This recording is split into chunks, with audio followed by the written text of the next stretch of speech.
नमस्कार, देवभूमि समाचारों में आप सभी का स्वागत है। मैं हूं आपके साथ प्रियंका मलिक। आगे आप मेरे साथ देखेंगे उत्तराखंड से जुड़ी तमाम छोटी बड़ी खबरें विस्तार से, लेकिन सबसे पहले नजर डाल लेते हैं हेडलाइंस पर।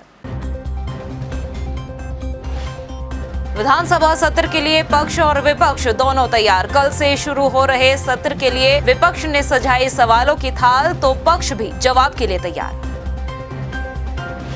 बजट सत्र से पहले सीएम धामी ने विधायक पद की ली शपथ। उत्तराखंड को सर्वश्रेष्ठ राज्य बनाने का दोहराया संकल्प। कॉमन सिविल कोड को लेकर कहा, जल्द लागू करेंगे कानून। ईडी दफ्तर में राहुल की पेशी पर उत्तराखंड में कांग्रेस का प्रदर्शन। भाजपा के खिलाफ लगाए नारे। करण महारा बोले, संविधान का गलत इस्तेमाल कर रही भाजपा। और उत्तराखंड में ट्रांसफर एक्ट के तहत जल्द होंगे शिक्षकों के तबादले। दुर्गम में सेवा देने वाले टीचर्स को मिलेगी राहत, तो मैदानी इलाकों के शिक्षक भी चढ़ेंगे पहाड़। हेडलाइंस के बाद बुलेटिन में खबरें विस्तार से। केंद्रीय रक्षा मंत्री राजनाथ सिंह ने लाल बहादुर शास्त्री अकादमी में आयोजित joint civil military training program में शिरकत की। इस मौके पर राजनाथ सिंह ने देश के अलग अलग क्षेत्रों से आए सभी ट्रेनी अधिकारियों को संबोधित किया। रक्षा मंत्री के दौरे को लेकर सुरक्षा के पुख्ता बंदोबस्त रहे। प्रोग्राम में शामिल होने के बाद उन्होंने सेंट जॉर्ज कॉलेज में बीजेपी कार्यकर्ताओं से भी मुलाकात की। केंद्रीय रक्षा मंत्री राजनाथ सिंह ने कहा कि अब दुनिया में ये मान लिया गया है कि अब भारत देश कमजोर नहीं रहा, बल्कि मजबूत स्थिति में है और लोगों की जिंदगी में भी पहले के मुकाबले काफी सुधार हुआ है। 28वां जॉइंट सिविल मिलिट्री ट्रेनिंग कार्यक्रम के उद्घाटन में माननीय राजनाथ सिंह जी पधारे हुए थे और जितने प्रशिक्षु हमारे ट्रेनीज हैं, बड़े सीनियर ऑफिसर हैं, आर्मी, नेवी, एयरफोर्स के, आईएएस के, आईपीएस के, इन सभी को मार्गदर्शन ये दिए कि हम सभी जो है देश की रक्षा के लिए, देश के सबल करने के लिए जॉइंटनेस के एक भावना के साथ काम करना चाहिए। और आजकल जो हमारे देश के सामने जो चुनौती है, ये मात्र मिलिट्री टाइप का चुनौती नहीं है, परंतु अलग अलग तरीके का टेक्नोलॉजिकल चुनौती है, इंटरनल सिक्योरिटी का चुनौती है। सारे क्षेत्र में हम एकजुट होकर के काम करना चाहिए।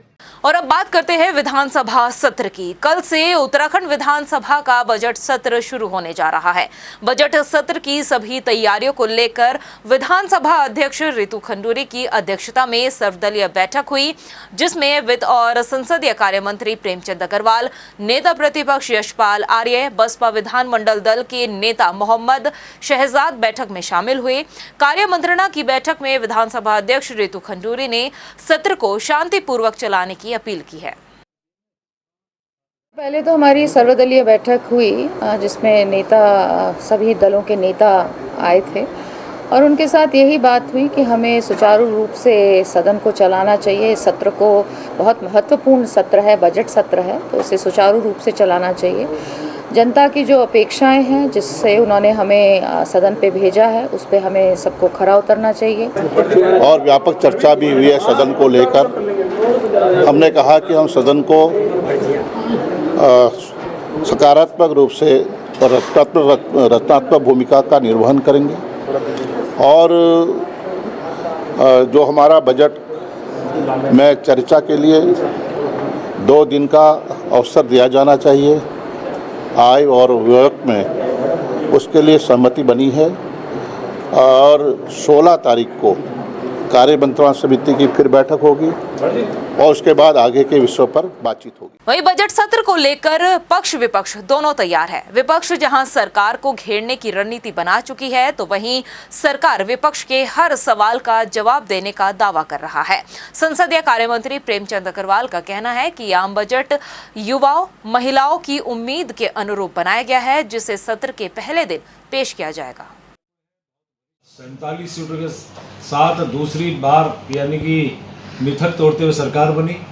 माननीय धामी जी 94% वोट लेके, और आप हमारे आज शपथ भी उन्होंने लिया, उनको बधाई है। और इतने उत्साह से हम लोग हैं कि विपक्ष तो कहीं दिखता नहीं है। जहाँ 94% वोट अब एक प्रत्याशी को मिल रहे हों, तो विपक्ष कहाँ है? खाली हल्ला करने के लिए विपक्ष है तो करे, जनता ने तो अस्वीकार कर दिया। लेकिन मैं फिर भी कहना चाह रहा हूं कि सरकार उनके हर बात का जवाब देने को तैयार है। वो अपने रचनात्मक भूमिका निभाएं और अपील कर रहा हूँ और उम्मीद भी कर रहा हूँ कि हमारा ये सदन जिस प्रकार से मार्च में बैठा था फिर अब बैठ रहा है, हम अपने जनता के ज्वलंत समस्याओं के निदान के लिए इस प्लेटफॉर्म पे हम लोग बात रखें। सरकार उनके हर बात का जवाब देने को तैयार। वहीं विधानसभा सत्र को लेकर कांग्रेस प्रदेश अध्यक्ष करण महारा ने कहा कि जनहित के मुद्दों को लेकर कांग्रेस सड़क से सदन तक उन मुद्दों को उठाएगी और सरकार को घेरने का काम करेगी, फिर चाहे वो कोरोना घोटाले का मुद्दा हो या फिर अधिकारियों को बचाने वाला मसला या फिर बेरोजगारी और महंगाई हो, हर मसले को सदन में प्रमुखता से उठाया जाएगा। लेकिन मुझे याद है जिस समय में 11 विधायक थे उस समय भी हमने बीजेपी को सांस नहीं लेने दी थी। आज हम 19 हैं, 17 सही 18 सही, लेकिन हम अच्छे से घेरेंगे। नए विधायकों को मेरी शुभकामनाएं हैं, बहुत तैयारियां उनने की हैं और मुझे लगता है कि शायद ही कोई मुद्दा ऐसा बचेगा जिसमें बीजेपी को हम विधानसभा के अंदर घेरने में कामयाब नहीं होंगे। उसके अतिरिक्त सड़कों पर संगठन अपनी तरीके से काम करेगा, जो भी आज की CLP में तय होगा, अंदर क्या करना है और बाहर क्या करना है उसी के हिसाब से हम लोग चलेंगे, टीम वर्क है। दूसरा एक चीज़ मैं आपके माध्यम से ये भी पहुंचाना चाहता हूं कि आज फिर मुख्यमंत्री को सरकार बचा गई। इसके साथ ही बजट सत्र को लेकर देहरादून पुलिस ने भी सुरक्षा व्यवस्था की तैयारियां जो है पूरी कर ली है। विधानसभा के आसपास जीरो जोन रहेगा, तो वहीं विधानसभा सत्र खत्म होने तक धारा 144 लागू रहेगी। इसके साथ ही कुछ दूरी पर बैरिकेडिंग्स भी लगाए गए हैं जिससे विपक्ष के जुलूस और प्रदर्शन को रोका जा सके। वहीं SSP जन्मेजय खंडूरी का कहना है कि सत्र के दौरान करीब 450 कांस्टेबल की ड्यूटी तैनात की गई है, साथ ही 5 PSC कंपनी को भी तैनात किया गया है। देखिए, जो कल से विधानसभा सत्र शुरू हो रहा है उसके लिए जितने भी बैरियर्स हैं आपने देखा होगा वो सारे के सारे अब इस्टेब्लिश कर दिए गए हैं। जहां तक ड्यूटी का प्रश्न है तो ड्यूटी भी लगा दी गई है। शाम को 4 बजे जो ड्यूटी पे लगे हैं कर्मी उनकी ब्रीफिंग भी की जाएगी, उनको डूज एंड डोंट्स के बारे में, विधानसभा के बारे में बताया जाएगा। जहां तक लॉ एंड ऑर्डर का सवाल है तो लॉ एंड ऑर्डर के लिए भी हम पर पर्याप्त PAC और पर्याप्त बल है जो किसी भी आकस्मिकता से निपटने के लिए तैयार है। मुख्यमंत्री पुष्कर सिंह धामी ने सोमवार को विधानसभा में विधायकी की शपथ ग्रहण की है। विधानसभा अध्यक्ष रितु खंडूरी ने उन्हें पद और गोपनीयता की शपथ दिलाई। शपथ लेने के बाद CM धामी ने चंपावत में मिली ऐतिहासिक जीत के लिए जनता का आभार जताया और कहा कि उत्तराखंड को सर्वश्रेष्ठ राज्य बनाया जाएगा। एक देश एक कानून को लेकर मुख्यमंत्री पुष्कर सिंह धामी ने कहा कि इसके लिए सरकार ने कमेटी का गठन किया है। कमेटी ड्राफ्ट तैयार करेगी और सरकार उसे लागू करेगी। CM ने कहा कि कॉमन सिविल कोड लागू होने से न्यायालयों में चल रहे वाद विवाद 20% कम हो जाएंगे।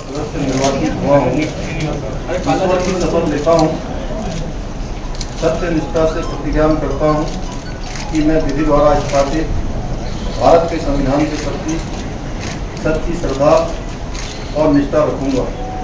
मैं भारत की प्रभुता और अखंडता अक्षुण्ण रखूंगा तथा जिस पद को मैं ग्रहण करने वाला हूँ उसके कर्तव्यों का श्रद्धापूर्वक निर्वहन करूँगा। हमारे राष्ट्रीय नेतृत्व अर्जुन नड्डा जी का, हमारे गृह मंत्री जी का, हमारे राष्ट्रीय नेतृत्व का और उत्तराखंड की देवतुल्य जनता का और साथ में चंपावत क्षेत्र की महान जनता का मैं हृदय की गहराइयों से धन्यवाद करना चाहता हूँ कि आज मुझे एक विधायक के रूप में आज इस समारोह में मैं आज विधिवत रूप से शपथ लेकर सेवा के लिए पुनः जो कार्यक्रम है उस कार्यक्रम के तहत जनता को समर्पित हो गया और मैं उत्तराखंड राज्य के सभी देवतुल्य मतदाताओं का भी अभिनंदन करना चाहता हूँ इस अवसर पर कि उन्होंने उत्तराखंड के अंदर एक मिथक तोड़ने का काम किया, एक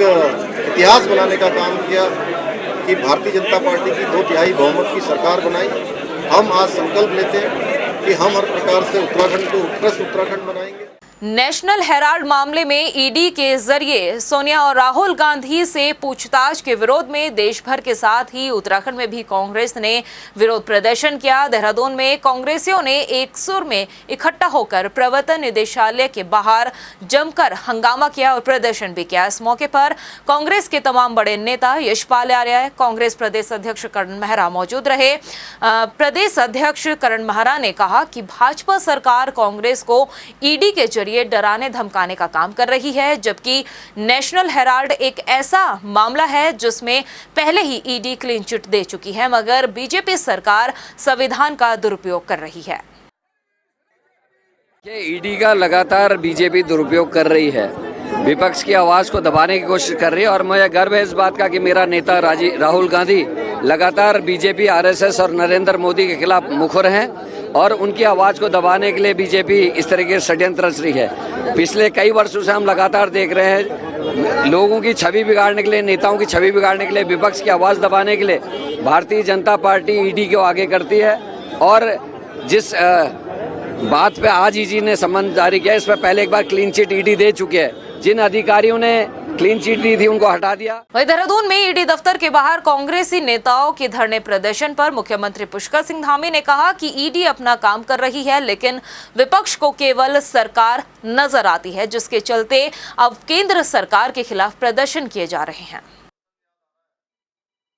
उत्तराखंड के शिक्षा मंत्री धन सिंह रावत इस बार सालों से दुर्गम में डटे शिक्षकों को जहां सुगम में आने का मौका देंगे, तो वहीं मैदानी इलाकों में डटे शिक्षकों को पहाड़ भी धन सिंह रावत चढ़ाने की बात कर रहे हैं। देखिए रिपोर्ट। उत्तराखंड शिक्षा विभाग में जब भी शिक्षकों के ट्रांसफर की बात आती है तो सुगम दुर्गम को लेकर हमेशा से विवाद की स्थिति भी ट्रांसफर के समय देखने को मिलती है। लेकिन इस बार शिक्षा मंत्री डॉक्टर धन सिंह रावत का कहना है कि ट्रांसफर एक्ट के तहत दुर्गम में 12 या 15 साल से एक ही जगह अपनी सेवाएं देने वाले शिक्षकों को मैदान में आने का मौका दिया जाएगा। तो वहीं जिन शिक्षकों को 20 साल मैदान में सेवाएं देते हुए हो चुके हैं, अब उन्हें पर्वतीय क्षेत्रों में सेवाओं के लिए भेजा जाएगा।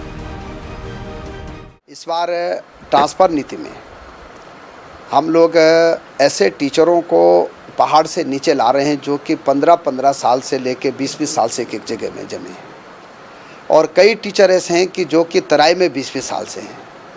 इस बार ट्रांसफ़र एक्ट में हम ऐसा कर रहे हैं कि जिनको 15 साल या 12 साल से ज़्यादा हो गए हैं तो उनको पहाड़ से नीचे लाया जाएगा जो आना चाहते हैं, और तराई से पहाड़ में भेजा जाएगा, ताकि पहली बार ऐसा होगा कि बिना दबाव के काम किया जाए। शिक्षा मंत्री डॉक्टर धन सिंह रावत ने साफ कर दिया है कि इस बार 100% ट्रांसफर एक्ट के दायरे में आने वाले शिक्षकों के ट्रांसफर किए जाएंगे।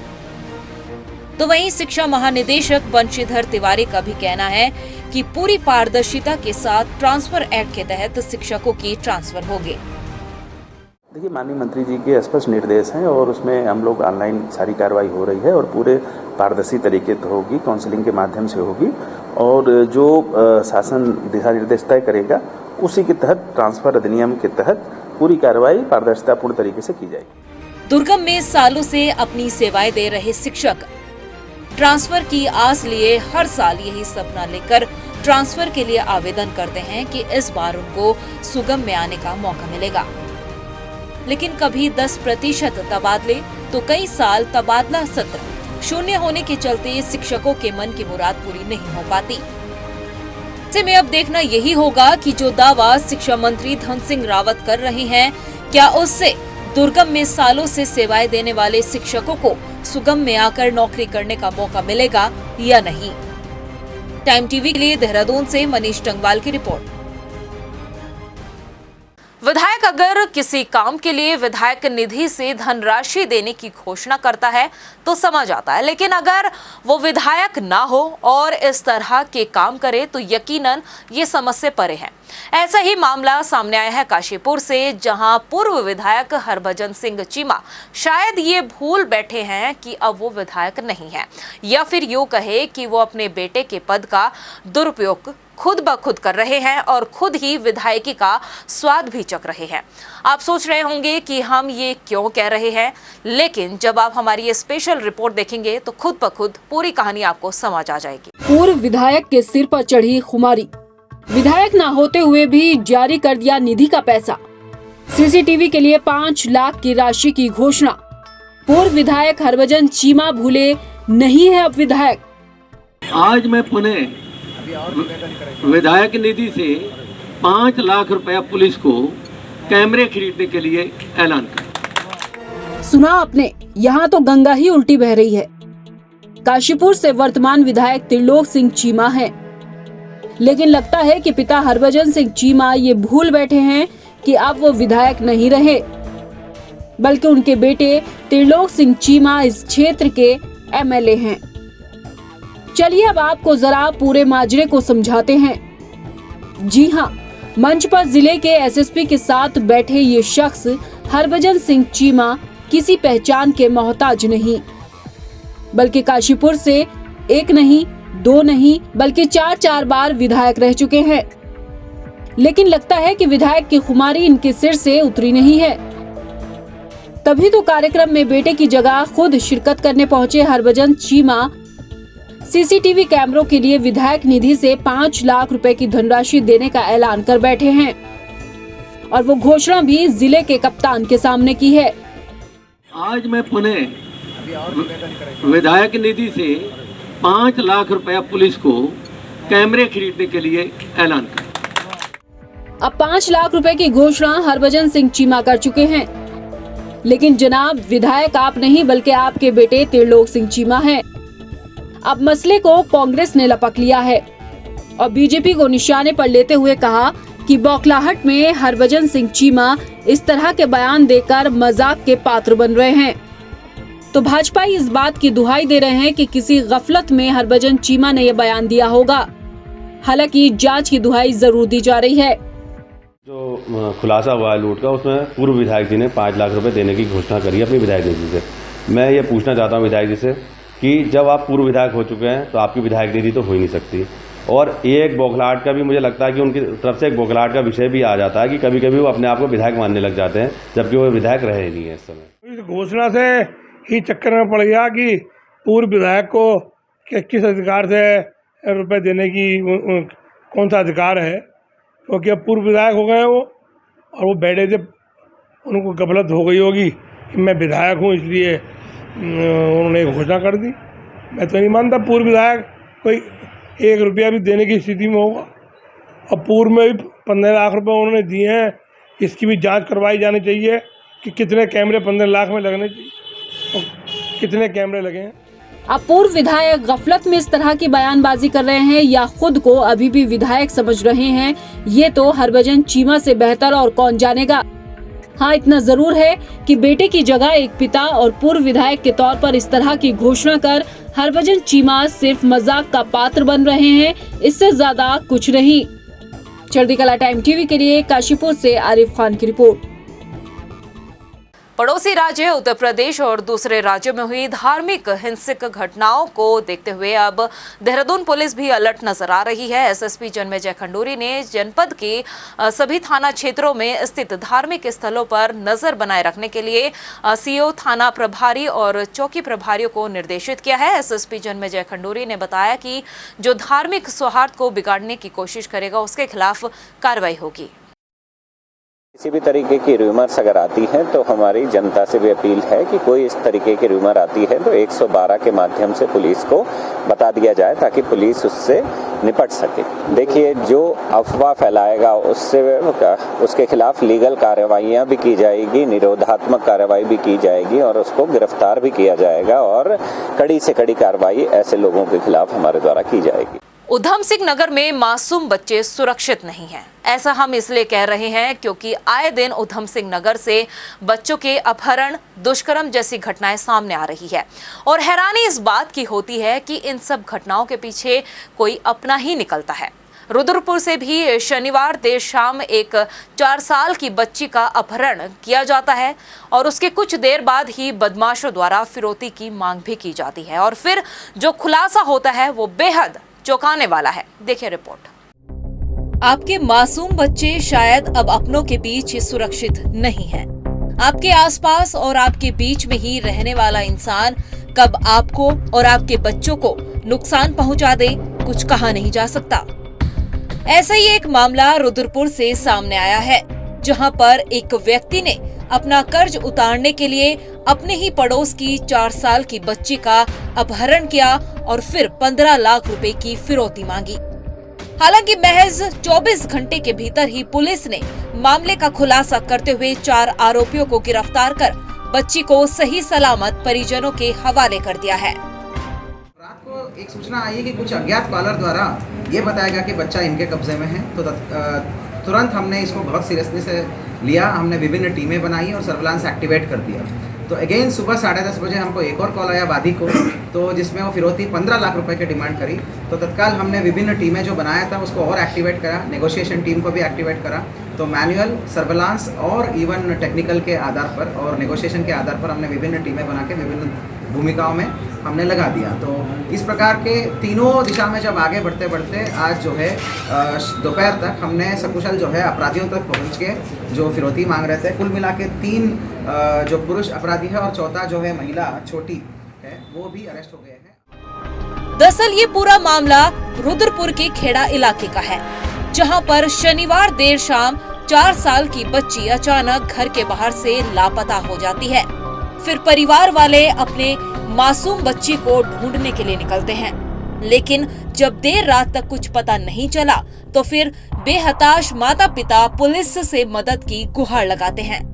एक तरफ पुलिस बच्ची की खोजबीन में जुट जाती है, तो दूसरी तरफ उसी रात 10 बजे बच्ची के पिता के मोबाइल पर एक अज्ञात नंबर से कॉल आती है। कॉल करने वाला कहता है कि रविवार सुबह 11 बजे तक आपकी बेटी घर पहुंच जाएगी, लेकिन बेटी को सही सलामत घर भेजने के लिए 15 लाख रुपए की फिरौती मांगी गई, जिसके बाद बच्ची के परिजनों के होश उड़ जाते हैं। इधर फिरौती की कॉल आने के बाद पुलिस और एसओजी की टीम बच्ची की तलाश में अलग अलग क्षेत्रों में दबिश देने के लिए निकल गई, जिसके बाद सीसीटीवी कैमरा और सर्विलांस की मदद से पुलिस ने चंद घंटों में ही घटना का खुलासा करते हुए चारों आरोपियों को गिरफ्तार किया और बच्ची को सही सलामत परिजनों को सौंपा। आरोपियों से पूछताछ में पता चला कि शनिवार शाम को बच्ची घर के सामने किराने की दुकान पर सामान लेने गई थी और इसी बीच वहां बैठे पड़ोसी आरोपी ने अपने 2 साथियों के साथ मिलकर घटना को अंजाम दिया। आरोपी ने 15 लाख रुपए का कर्ज चुकाने के लिए इस घटना को अंजाम दिया था, लेकिन कहते हैं कानून के हाथ लंबे होते हैं। आरोपियों के मंसूबों पर पानी फिर गया। टाइम टीवी के लिए रुद्रपुर से गौतम सरकार के साथ ब्यूरो रिपोर्ट।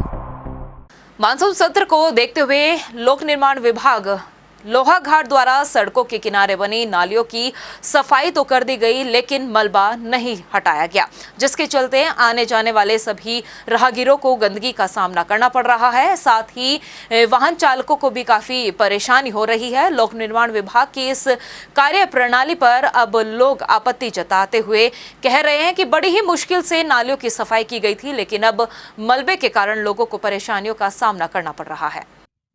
वैसे उठना चाहिए था यहाँ से। ये कचरा अभी बारिश के टाइम में नीचे को ही बहेगा, ये सीधे जयंती वहाँ जाएगा, फिर बाजार या मार्केट साइड को गंदगी हुई यहाँ पे गंदगी हुई, मच्छर ज्यादा हो रहे हैं यहाँ पे। वहीं लोहा घाट में ही चालक की सूझबूझ से बड़ा हादसा होने से बाल बाल बचा है। दरअसल देहरादून से पिथौरागढ़ जा रही बस का संतोला के पास ब्रेक फेल हो जाने की वजह से बस में बैठे यात्रियों में हड़कंप मच गया, लेकिन चालक की सूझबूझ और साहस का परिचय देते हुए चालक ने बस को पहाड़ी से टकरा दिया। इससे 2 यात्री गंभीर रूप से घायल हुए हैं, जिन्हें अस्पताल में भर्ती कराया गया है। हादसे की सूचना मिलते ही मौके पर पहुंची पुलिस की टीम ने बाकी यात्रियों को दूसरी बस में पिथौरागढ़ के लिए रवाना किया। जी सर, ब्रेक लगे नहीं, ब्रेक काम करने छोड़ गए जी, सो गर्म होने ने जी ब्रेक पहिए ऊपर से काम करने छोड़ गए, गाड़ी गोली हो गई एकदम। फिर आपने कैसे आउटडोर कंट्रोल हो गई गाड़ी, फिर मैंने इधर दीवार में मारी जी, और तो कहीं ऑप्शन था नहीं रोकने का जी, फिर दीवार में मारी, दीवार में रगड़ खाते हुए आ गई, देखा पसीने को लग गई हल्की फुल्की। इसमें 2 लोग हमारे अभी इंजर्ड हो गए, यहाँ आए हैं, बाकी 6 लोग और आ रहे हैं। आपदा से भी फोन आया था कि 8 लोग हैं लगभग, लेकिन अभी 2 पहुंचे हैं। जिनको दोनों को हेड इंजरी है, सूचना कर दिए गए हैं, ड्रेसिंग हो गई है, लेकिन उनको सीटी स्कैन के लिए अभी हम रेफर कर। रुड़की में सप्लाई नहीं होने के चलते कई पेट्रोल पंप पर लोगों को पेट्रोल नहीं मिल रहा है। पेट्रोल को लेकर पंपों के बाहर लोगों की लंबी भीड़ नजर आई, जहां पर पेट्रोल को लेकर मारामारी काफी दिखाई दी। बताया जा रहा है कि बाहर से सप्लाई न होने के कारण पेट्रोल की किल्लत बढ़ गई है, लेकिन पेट्रोल पंप पर मौजूद लोग कुछ भी कहने से बचते हुए नजर आए। उधर गदरपुर के कोपा गांव के ग्रामीणों ने ग्राम प्रधान के खिलाफ तहसीलदार देवेंद्र सिंह बिष्ट को ज्ञापन सौंपा है। ग्रामीणों का आरोप है कि ग्राम प्रधान ने आपदा प्रभावित लोगों को दी जाने वाली आर्थिक राशि अपात्र लोगों को दे दी है, लेकिन जो आर्थिक सहायता के हकदार थे अब वो दर दर भटक रहे हैं। ये आज हम ग्रामीण सारे आक्रोशित होकर यहाँ पर एकत्रित हुए हैं। अभी कुछ दिन पूर्व आपदा के अंतर्गत कुछ परिवारों को बहुत नुकसान हुआ था, जिसकी सर्वे लेखपाल महोदय को हमारे द्वारा लगभग 10 बार कॉल करने पर बुलाया गया, जबकि 5वें दिन वो ग्राम सभा के अंदर चोरों की तरह घुसे थे और मेरे द्वारा उनको, और वो लेखपाल मुकेश कुमार जी हैं, और उनको हमने फ़ोन करा कि आप हमारी ग्राम सभा में आइए, तो चौथे दिन चोरों की तरह वो ग्राम सभा में घुसे और हमारे द्वारा उनसे बोला गया कि आपने हमको अवगत क्यों नहीं कराया। तो वो ये बोलते हैं कि एसडीएम साहब से बात कीजिए, मैं अपने हिसाब से सर्वे करूंगा। जबकि मैंने उनको ये बोला कि ग्राम सभा का प्रथम नागरिक मैं हूं और मेरे द्वारा आपको बताया जाएगा कौन परिवार पीड़ित है, आप उनको चेक करो और आपकी नज़र में अगर वो अपात्र होता तो आप उसको कैंसिल कर दीजिएगा। अवैध खनन पर प्रशासन लगातार सख्त रुख अपना रहा है। गदरपुर में भी तहसीलदार देवेंद्र सिंह बिष्ट ने अवैध खनन के खिलाफ कार्रवाई करते हुए ट्रैक्टर ट्रॉली को सीज किया है। आपको बता दें कि जानकारी मिलने के बाद ही ये कार्रवाई की गई है। ये जो है हमारे बादपुर और गदरपुर तहसील की सीमा का मामला है, जिसमें हमारे द्वारा जब हमें सूचना प्राप्त हुई कि अवैध खनन हो रहा है तो हमारे द्वारा वहाँ छापेमारी की गई, जिसमें वहाँ हमारे द्वारा ट्रैक्टर ट्रॉली पकड़ी गई, जिसको हमने थाने में सीज कर दिया है। अभी इसकी विस्तृत जांच की जा रही है, उसके उपरांत ही इस पर जो है दंड की कार्रवाई की जाएगी। लक्सर में मौजूद विश्व प्रसिद्ध दरगाह शाह मोहम्मद में 5 दिवसीय उर्स मेले का आगाज हो चुका है। मेले के आगाज के साथ ही दरगाह पर जायरीनों के आने का सिलसिला जारी है। दरगाह के आसपास पुलिस प्रशासन ने सुरक्षा के सभी इंतजाम किए गए हैं। काठापीर मेला का शुभारंभ आज से हो चुका है। इसमें हमारी तरफ से पूरी व्यवस्थाएं की गई हैं और यहाँ पर किसी भी श्रद्धालुओं को किसी प्रकार की कोई दिक्कत ना हो, इसका पूरा ध्यान रखा गया है। और श्रद्धालुओं से, स्थानीय लोगों से उम्मीद करते हैं कि बहुत अच्छी तरीके से मेले में आए, शांति पूर्वक तरीके से मेला संपन्न हो और बहुत बेहतरीन तरीके से इस आयोजन को लोग इसका एंजॉय करें। वहीं गुल्लर भोज के मटकोटा में वन विभाग के आरक्षी का अवैध खनन पर कार्रवाई करना उसी पर भारी पड़ गया। अवैध खनन की ट्रैक्टर ट्रॉली को जब रोका गया तो आरोपियों ने बचने के लिए वन विभाग के आरक्षी पर ही जानलेवा हमला कर दिया। काम है हरे पेड़ काटना और रेता बजरी चूरना। ये आज भी बैठे हुए थे, मैं जंगल में था, मेरा जो सामयिक कर्मचारी है जसवीर, वो वहाँ पे बैठा था। इनने कल भी इनको मना किया था कि भाई आज छोड़ रहा हूँ, आज के बाद फिर मैं स्टाफ को बोलूँगा। तो फिर ये आए वहाँ पे, आज भी उसने रोका इनको, उसके साथ मारपीट भी करी, उसको जाति सूचक शब्द भी बोले कि साला तुम्हारी क्या औकात है, उसको ये करके बोला उन्होंने और उसको मार पीट के चले गए। उसने मेरे को बुलाया, मैं मौके पे पहुंचा फील्ड से अपने गश्त के दौरान, गश्त के बाद। तो सर उन्होंने मेरे साथ भी अभद्रता करी है, वर्दी फाड़ी मेरी। प्रदेश की खबरों में इतना ही, फिर हाजिर होंगे कुछ खास खबरों के साथ। तब तक के लिए मुझे दे इजाजत। जाने से पहले एक नजर हेडलाइंस पर। विधानसभा सत्र के लिए पक्ष और विपक्ष दोनों तैयार। कल से शुरू हो रहे सत्र के लिए विपक्ष ने सजाई सवालों की थाल, तो पक्ष भी जवाब के लिए तैयार। बजट सत्र से पहले सीएम धामी ने विधायक पद की ली शपथ। उत्तराखंड को सर्वश्रेष्ठ राज्य बनाने का दोहराया संकल्प। कॉमन सिविल कोड को लेकर कहा, जल्द लागू करेंगे कानून। ईडी दफ्तर में राहुल की पेशी पर उत्तराखंड में कांग्रेस का प्रदर्शन। भाजपा के खिलाफ लगाए नारे। करण महारा बोले, संविधान का गलत इस्तेमाल कर रही भाजपा। और उत्तराखंड में ट्रांसफर एक्ट के तहत जल्द होंगे शिक्षकों के तबादले। दुर्गम में सेवा देने वाले टीचर्स को मिलेगी राहत, तो मैदानी इलाकों के शिक्षक भी चढ़ेंगे पहाड़।